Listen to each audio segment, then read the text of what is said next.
Hey there, human beings. I'm back to no headphones.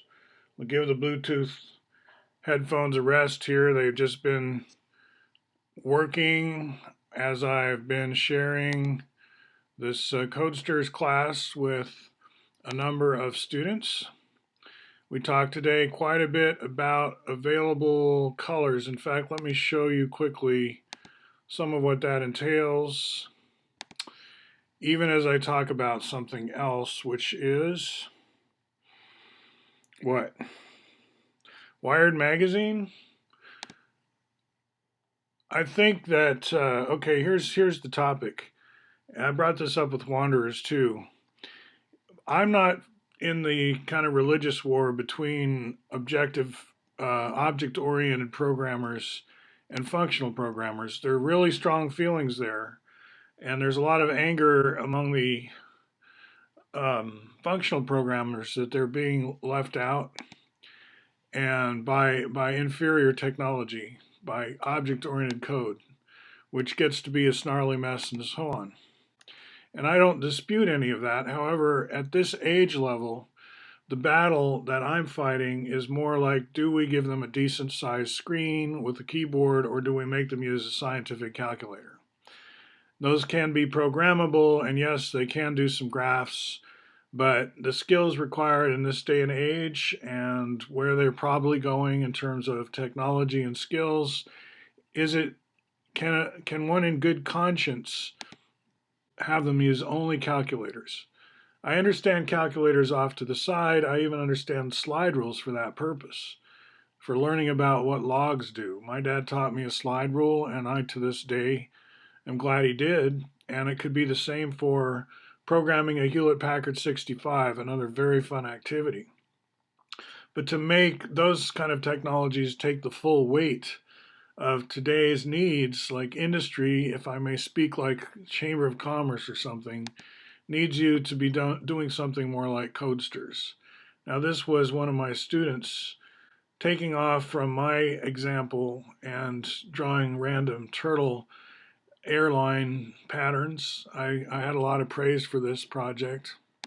It's next close to my heart. We talked about lat long and GPS and things of that nature. If you didn't see my last video, it's very similar. I import a different projection and I get a single Turtle Airlines tortoise, green tortoise airlines, except it's not a green tortoise. I went with Navajo white because why? I'm giving reminders of all the color names. And this is what we can't do with the calculator. So you might be saying, I'm part of the problem. I'm introducing kids to dot notation and Python, and clearly this is all object-oriented thinking, right? You create a new turtle of some kind. But then, the funny thing is, one of the people that functional programmers all look up to is Alan Kay, and he's often regarded as the creator of the object-oriented paradigm through Smalltalk, the language Smalltalk. So to have functional programmers be a fan of Smalltalk as they attack object-oriented programming is a little bit twisted, and I've seen that. And that's fine, right? It's like I'm all for religious wars. It's just at this level where I'm coming from is, can a calculator do any of this? And the problem with calculators too is they allow us to keep the idea of the workspace as something cramped, something you just need a little desk, some prison labor, and the kids are just going to be herded from room to room. They have lockers, maybe they don't, just backpacks. And at no point do they get what in college we would call a computer lab, which in my book means at no point are they really learning any math of significance.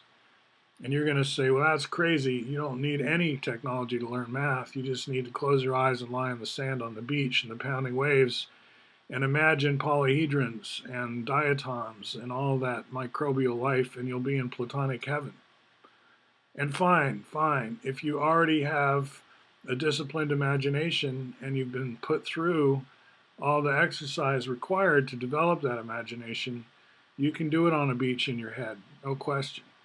But when you sit down at a keyboard and you have an actual challenge in front of you, such as get some data plotted on a globe, are you going to even know where to begin? And I think from a tool-driven society point of view, just having everyone lie on their back on the beach is not necessarily a good solution. And I'm a Platonist, right? I say all this as a Platonist, as someone who comes to like Bucky's geometry and doesn't even give much heed to any of its empirical significance because I'm such a Platonist. I say all that, and yet I say scientific calculators are insufficient and not enough because I recognize that we need to use polyhedra on screen. Rotate them, matrix operations, whether you go with the concentric hierarchy, whole number volumes or not, you need to keep up with this polyhedrons thing because the globe is a sphere. It's that simple. You want to be able to put your globe on your sphere. You want to be able to use Google Earth in even a math class. Yes, spherical trig. Anyway, enough of a rant. I'm just explaining why I'm not wading in to fight functional versus object-oriented. I'm leaving that to the many who are already fighting that war. Have a great Game of Thrones. And in the meantime, I'm going to be picking a fight with scientific calculators is enough. Because once you accept that your challenge is to give every student a safe personal workspace, we're talking a whole different ergonomics.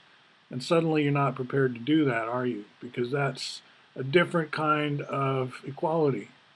We're talking digital divide or IQ or something like that. No, we're talking about who gets any space at all to do their stuff and who's hogging it all, right? That kind of thing. Hey, good dinosaur video. I'll end with that. I shared this on Facebook, but I also shared it in my blogs because you can embed you can embed YouTubes in your blog, especially if you're using Google service because Alphabet owns both Blogger or Blogspot and YouTube. So they're pretty seamless when you work them together. And here is Jurassic World 2.5 from the animated version of the Gregory Brothers. Really good. I did not play it in class today, but I expect a lot of my students are already aware of it. Talk to you soon.